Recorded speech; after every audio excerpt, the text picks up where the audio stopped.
SMA Negeri 5 Bandar Lampung proudly present Paradigma Podcast Radio Gema 5. Makan bubur di waktu pagi, makannya bareng Nyak Babe. Biar kamu gak salah strategi, yuk ngobrol singkat tentang PPDB. Bersama saya Putri Ayu Lestari dalam acara Paradigma Podcast Radio Gema 5. Dan hari ini sahabat G5 kita kedatangan Ibu Kepala SMA Negeri 5 Bandar Lampung, yaitu Ibu Dr. Randa Hajah Hayati Nufus MPD. Mungkin Ibu mau menyapa sahabat G5, Bu? Assalamualaikum warahmatullahi wabarakatuh. Salam untuk sahabat G5. Saya Hayati Nufus selaku Kepala Sekolah SMA Negeri 5 Bandar Lampung.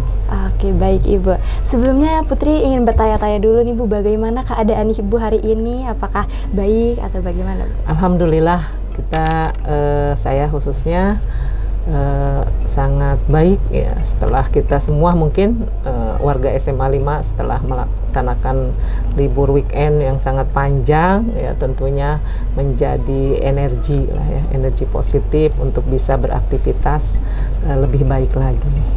Baik, Alhamdulillah Ibu.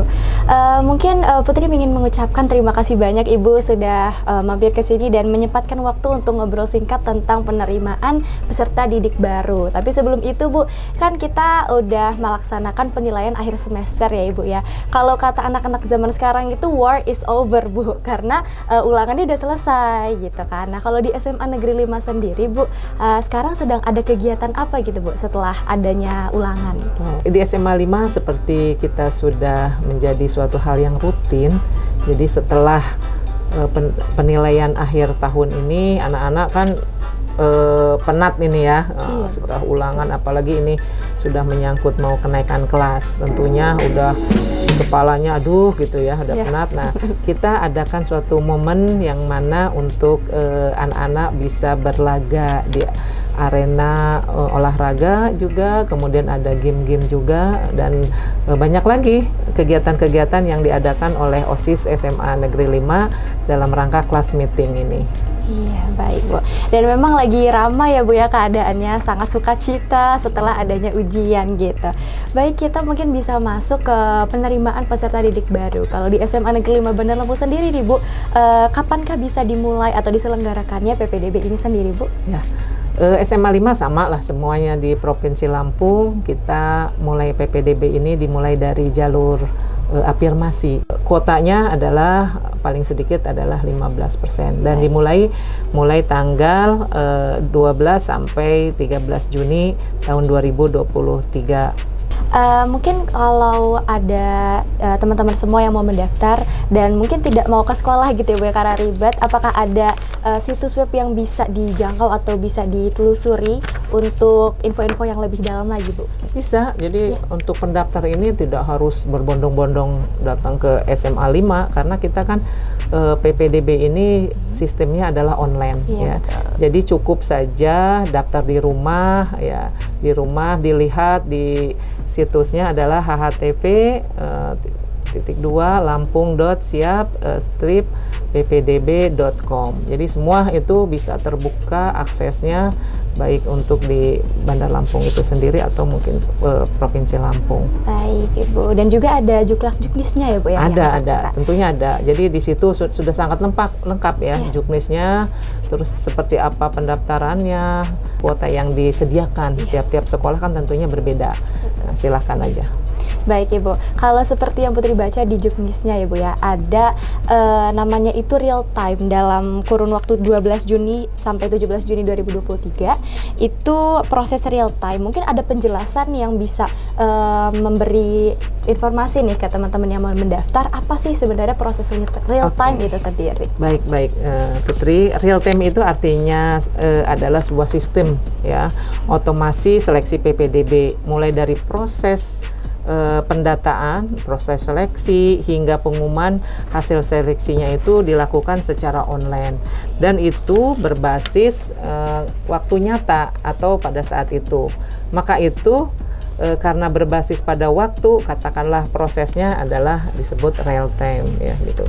Jadi biasanya pendaftar itu selalu harus memantau terus itu, karena kalau tidak dipantau mungkin saya udah masuk ini, tahu-tahu real time waktu berjalan tergeser. Nah gitu. Jadi untuk semua pendaftar jangan sampai abai gitu hal-hal ini. Betul banget. Memang ya Bu ya, kalau di pendaftaran sekolah baru ini suka kadang suka bergeser gitu. Jadi teman-teman semua harus lebih siaga gitu dalam melihatnya.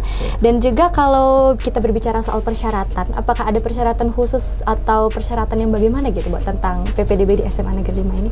Persyaratan tentunya ada, jadi sesuai di Juknis persyaratannya masing-masing jalur yang dibuka, mulai dari jalur afirmasi, kemudian jalur zonasi, jalur perpindahan tugas orang tua, kemudian jalur prestasi, tentunya ada hal-hal yang harus dipenuhi. Jadi tidak bisa kita makanya kepada masyarakat saya himbau sebelum melakukan pendaftaran itu dilihat dulu kira-kira saya bisa memungkinkan di jalur mana gitu ya. Berapa sih Bu kuota penerimaan yang diterima siswa-siswi yang diterima SMA Negeri 5 maksudnya? Oke. Dari untuk tahun ajaran baru ini ya. Iya. Oke, makasih. Untuk SMA 5 ya tahun ini akan menampung siswa sebanyak 346.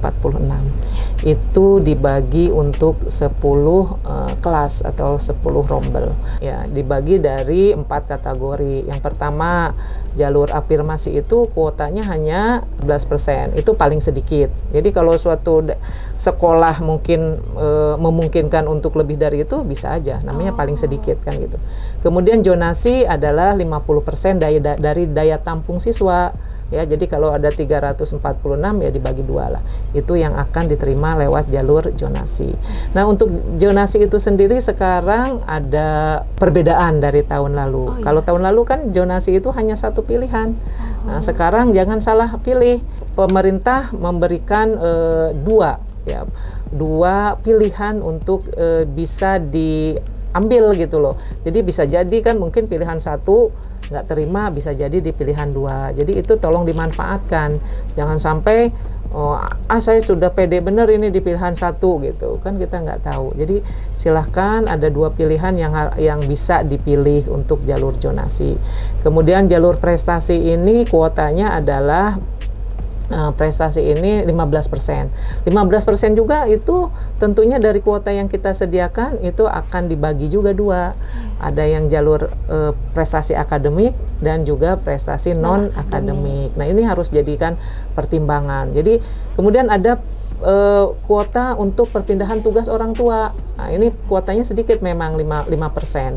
Nah, jadi itu kita berikan ruang ya untuk mungkin ada di antara kita yang memang orang tuanya baru pindah ke Bandar Lampung ya. Jadi ada jalur khusus yang memang namanya jalur perpindahan tugas orang tua. Memang kuotanya sedikit 5%, tapi ya itu sudah cukup proporsional lah. Betul Ibu. Dan kalau membicarakan soal perbedaan Juknis tahun ini dan tahun lalu Bu, apakah ada perbedaan lagi selain di zonasi? Saya dengar ada perbedaan di ini ya Bu, penerimaan prestasi akademik. Oke, ya betul. Jadi ini udah pinter ya, udah ada udah ada membaca riset gitu dari ya, duluan. Jadi begini anak-anakku ya, untuk jalur prestasi ini memang 15%. 15% itu kalau tahun lalu gitu ya, ini kalau tahun lalu ya, kita 15% ini untuk yang prestasi akademik itu hanya untuk kategori sekolah yang akreditasi A itu hanya 10 orang ya dari paralel, jadi ranking paralel. Sekarang mengalami memberikan ruang lah ya yang lebih lagi untuk adik-adik yang baru tamat SMP ini. Untuk kategori akreditasi A ini bukan lagi jumlah siswanya, tetapi sudah persentase prestasi non akademik ya. Jadi untuk akademik ini yang termasuk akademik tadi adalah anak-anak yang memang sekolahnya berdasarkan juara paralel ya. Artinya kalau sekolah yang akreditasinya A itu mempunyai kesempatan untuk daftar yaitu adalah 15% dari ranking paralel. Contoh aja ini, misalnya sekolah A itu jumlah siswa lulusnya itu ada 300 orang. Berarti kalau 15%-nya kuota yang bisa untuk ikut daftar jalur prestasi akademik itu ada sekitar 45 orang ya. Jadi cukup memadai lah dibanding yang tahun lalu. Kalau tahun lalu kan cuma 10. Iya benar. Oh, jadi kasihan yang ranking 11 dan lain-lainnya Iya, makin nggak bisa dikit. daftar gitu loh.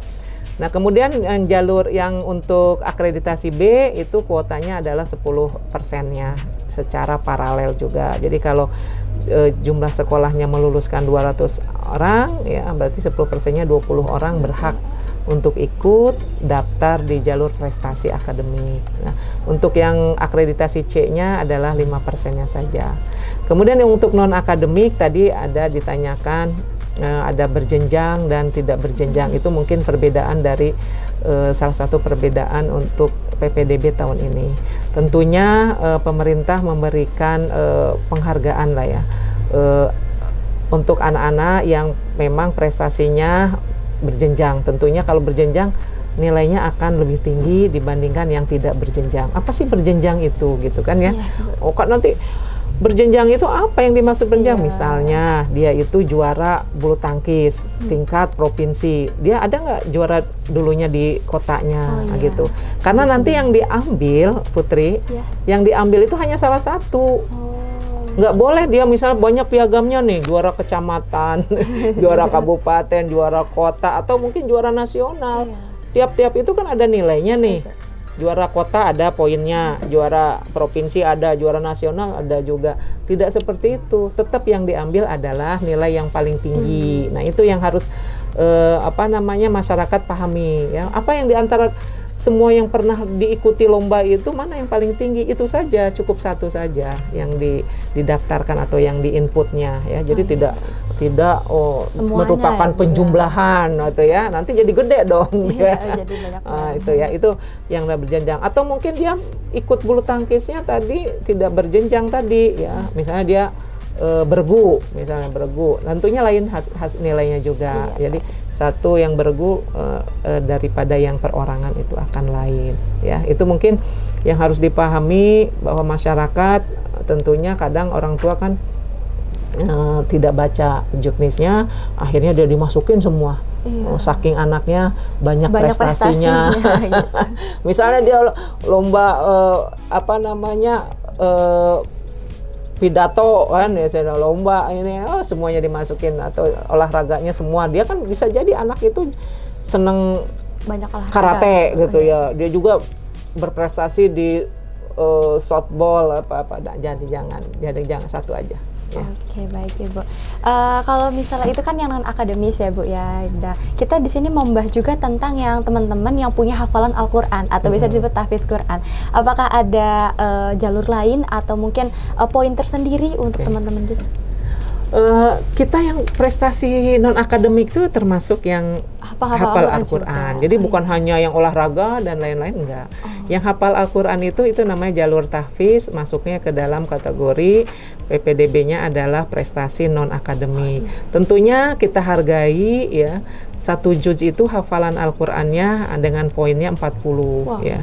Jadi kalau dia hafalnya 4 juz udah 160, udah besar ya. Jadi dan itu juga harus dibuktikan dengan data yang akurat dan benar ya. Jadi tidak bisa saya ngaku-ngaku aja saya hafal 10 juz. Nggak bisa ya. Jadi harus ada bukti otentiknya Putri. Oke, baik. Jadi jangan lupa sertakan bukti ya teman-teman. Untuk semua kayaknya Bu ya harus ada bukti yang valid. Nanti gitu. di download juga sertifikat dan lain-lain. Pasti akan dicek gitu kan. Oke.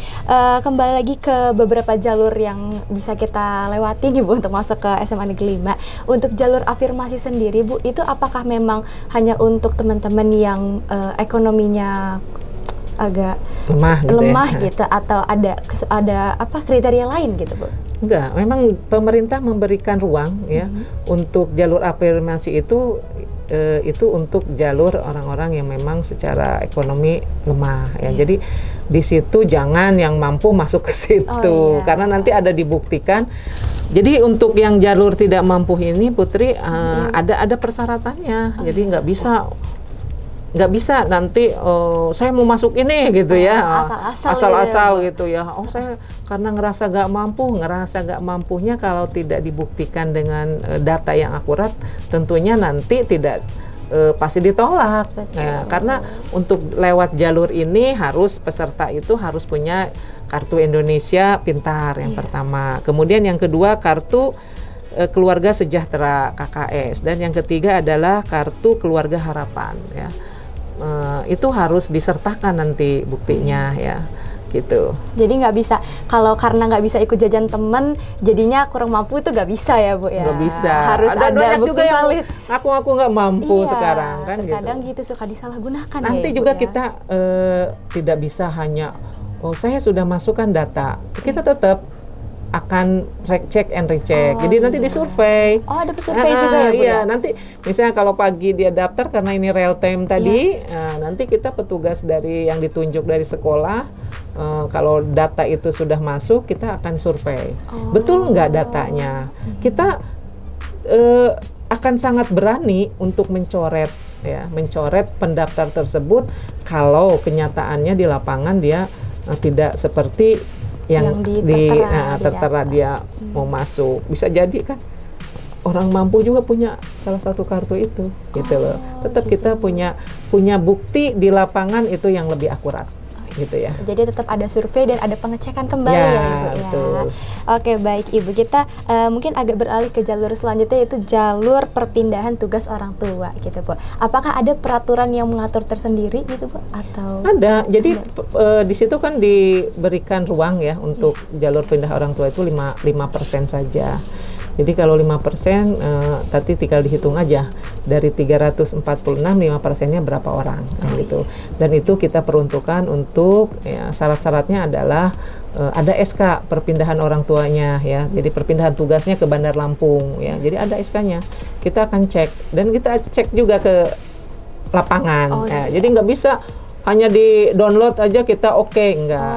Tetap kita akan cek and recheck. Berarti SMA Negeri 5 sendiri ini benar-benar pengecekannya ini ya Bu ya, sangat teliti gitu Bu. Ya, saya kira semua sekolah karena memang amanat Pak Kadis, kita tidak boleh main-main dengan PPDB ini ya.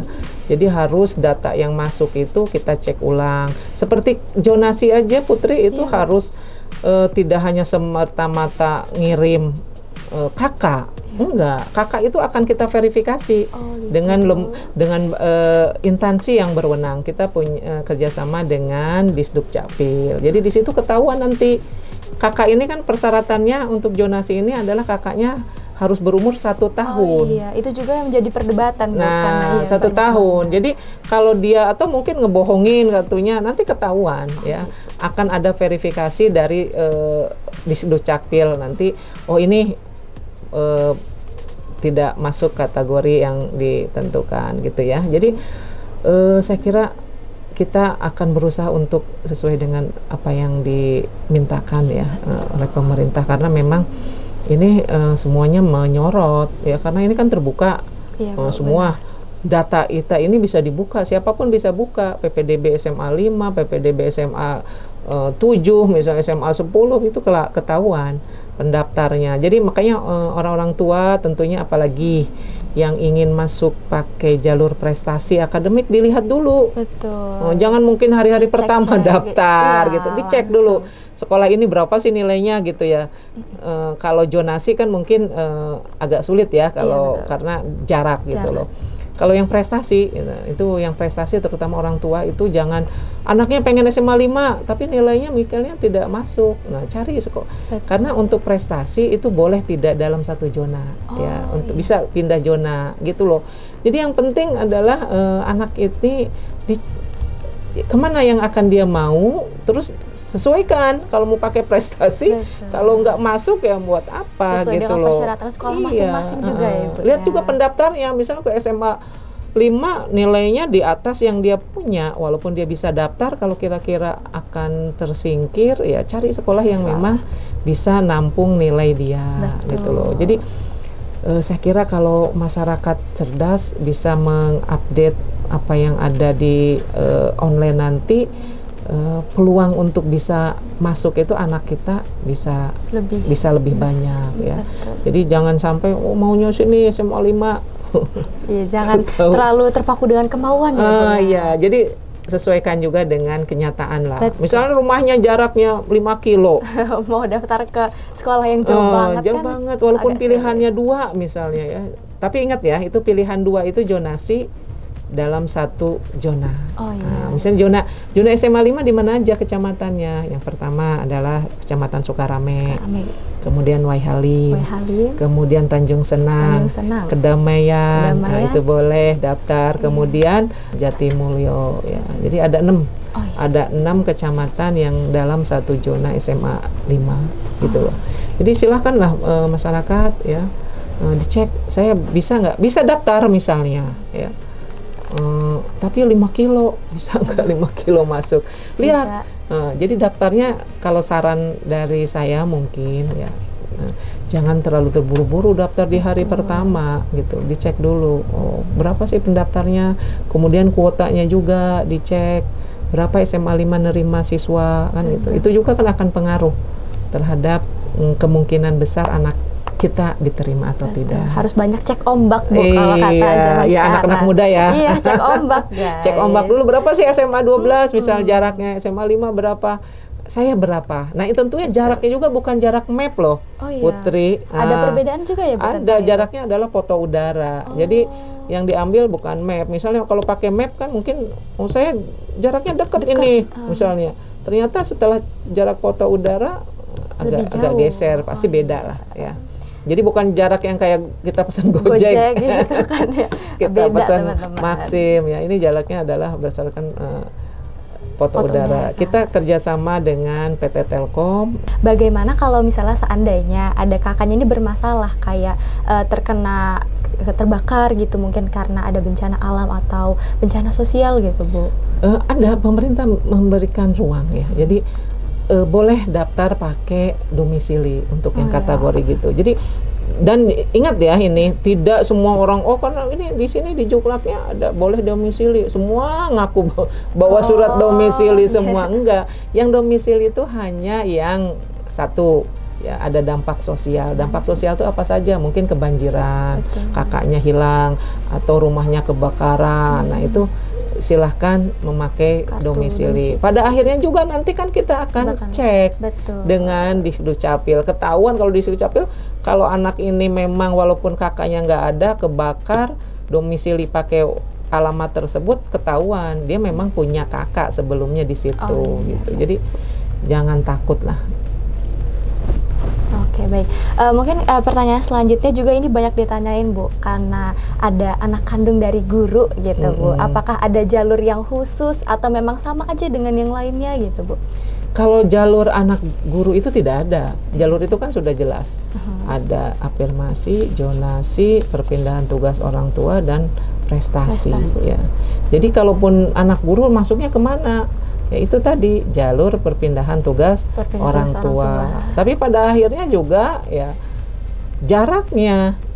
Jadi karena tidak ada, kemudian juga kalau kuotanya kurang. Nah, baru bisa diisi. Kalau kuotanya tidak penuh misalnya, ya tetap jarak kita akan gunakan. Gitu loh. Jadi nggak ada privilege ya, Bu? Nggak ada kayak gitu. Karena tidak ada jalur ya, anak khusus guru. anak guru gitu nggak ada, teman-teman. Oke, baik. Kita mau bertanya juga nih, Bu, tentang kemungkinan yang akan terjadi gitu, Bu. Jadi kalau misalnya ada peserta didik yang mendaftar melewati jalur prestasi non akademik, lalu ternyata poinnya seimbang nih sama temennya. Jadi penilaiannya sendiri itu bagaimana, Bu? Yang mana yang akan diambil gitu? Tentunya karena ini kita online ya. Online itu pada akhirnya adalah yang akan menjadi siapa yang akan diterima kan gitu ya. Betul, misalnya skornya sama-sama 100 ya poinnya. Tentunya dilihat pada akhirnya jarak. Tetap jarak. Jarak itu sama dengan jalur-jalur lain juga sama. Jadi tetap jarak yang menentukan. Jadi siapa yang lebih dekat? Jalur afirmasi juga sama. Tentunya yang paling dekat dulu. Itu nanti akan terranking sendiri lah. Rankingnya itu yaitu berdasarkan jarak. Jaraknya itu. Ya itulah kenyataannya sekarang yang harus kita pahami. Betul, jadi harus dilihat juga nih sahabat G5 jaraknya, karena memang jarak itu yang menentukan dari semua jalur juga ya Bu ya. Oke baik, dan mungkin ke pertanyaan terakhir Bu, ini yang sekiranya tuh sebenarnya ada yang mempertanyakan tapi nggak terlalu awam gitu tentang cabut berkas. Sebenarnya cabut berkas itu apa sih Bu? Nggak ada cabut berkas, nggak nggak bisa. ada ya? Jadi Nggak kalau ada. katanya tuh kan yang udah daftar nih ternyata nggak jadi, terus dicabut berkas Nggak apa? bisa, nggak bisa lah cabut berkas. Oh, Nggak ada, gitu. itu tolong diluruskan ya. Jadi kalau sudah daftar ya udah terkunci di situ, gitu loh. Makanya ada kalau mau zonasi ya bisa dia jalur prestasi. Jadi ya bisa, sebetulnya yang jalur prestasi itu ada 3 loh dia peluang. Oh, ya? Iya. Jadi dia bisa jalur zonasi juga. Oh, Zonasi kan pilihannya 2. 2. Nah, prestasinya di luar zona 1. Kalau prestasi hanya 1 pilihannya, nggak boleh 2. Oh, Perpindahan tugas orang tua juga hanya 1. Nah, jadi yang 2 gitu. cuma zonasi doang. Zonasi doang. Nah, jadi, nanti kalau anak itu dia memang berprestasi di salah satu sekolah, ambil jalur prestasi, kemudian daftar juga zonasi. Berapa peluang dia? 3. Tapi nanti tidak mungkin diterima di dua-dua Dua-duanya, jalur itu. iya benar. Ya, 1 saja tetap yang akan diterimanya. Oke baiklah, sudah cukup banyak dan cukup lengkap sepertinya Ibu ya yang sudah kita bicarakan tentang PPDB ini. Sebelumnya saya ucapkan lagi Bu, terima kasih banyak sudah meluangkan waktunya untuk membahas seputar PPDB ini. Mungkin ada pesan-pesan nih Bu untuk sahabat G5 yang mau mendaftar mungkin ke sini ke SMA 5. Untuk adik-adik ya, adik-adik SM yang baru lulus SMP, silakan SMA 5 ya. Akan menerima siswa sebanyak 346 siswa yang tentunya 10 rombel ya. Kita pakai kurikulum Merdeka. Jadi siapkan diri ya, siapkan berkas, jangan lupa daftar. Betul. Itu yang paling Punya utama. berkas nggak daftar ya nggak Sama akan aja. diterima di Betul. SMA 5. Daftar. Nah, untuk jalurnya silahkan dipelajari ya, mana yang akan memungkinkan diterima. Iya.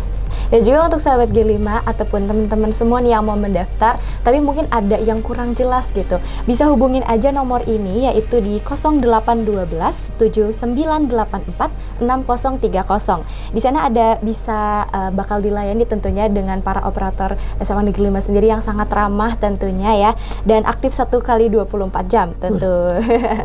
Dan juga kalau misalnya masih mau lagi kurang lengkap lagi, ini bisa tadi situs web yang sudah Ibu sebutkan, mungkin saya sebutkan lagi, yaitu http://lampung.siap-ppdb.com.